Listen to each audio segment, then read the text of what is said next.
কোথায় যেন পড়েছিলাম সোনা বাবার বয়সী বাচ্চারা সারাদিনে অনেক কম ঘুমোয়। সকাল ৮টায় ঘুম ভাঙছে আর সারাদিনে ঘুমানোর নামই নেই।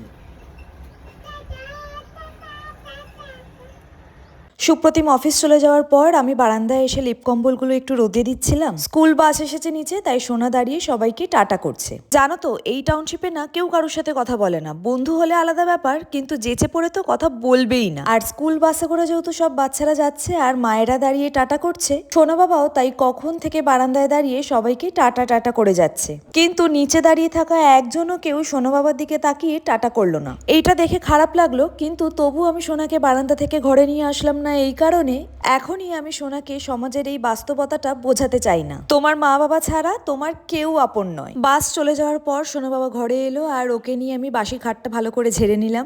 একজন দর্শক বন্ধু আমাকে কমেন্ট করেছে যে আমি নাম কামানোর জন্য সোনাকে দেখার জন্য কোনো লোক রাখছি না। দেখো, আমার পার্সোনালি ভালো লাগে না বাচ্চাকে দেখাশোনা করার জন্য কোনো লোক রাখতে। কেন জানি না, আমার মনে হয় আমি মা হয়ে যদি সোনাকে শুধুমাত্র খাওয়ানোর দায়িত্বটা নিই, সোনার সাথে খেলা, সোনার কান্নার মুহূর্তে সোনাকে জড়িয়ে ধরা, সোনার পিছনে দৌড়িয়ে দৌড়িয়ে ওকে ঘুরিয়ে ঘুরিয়ে খাওয়ানো, গল্প করা, এই সবটাই যদি অন্য কেউ করে তাহলে তার সাথেই অ্যাটাচমেন্টটা সোনা বাবার বেশি হয়ে যাবে।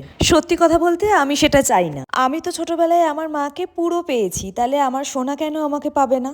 আমি চাই আমার যতই কষ্ট হোক না কেন, সোনাকে নিয়ে আমি এরকম ভাবেই কাজ করব, যাতে সোনা বড় হয়ে যাওয়ার পর ওর ছোটবেলার প্রত্যেকটা মুহূর্ত আমার মনে থাকে। সোনা বড় হলে সোনার একটা আলাদা জগৎ তৈরি হবে। সেদিন ঘর পরিষ্কার থাকবে, রান্নাঘরে আমি সঠিক টাইম অনুসারে সব খাবার রান্না করতে পারবো। শুধু থাকবে না সোনার এই ছোটবেলাটা।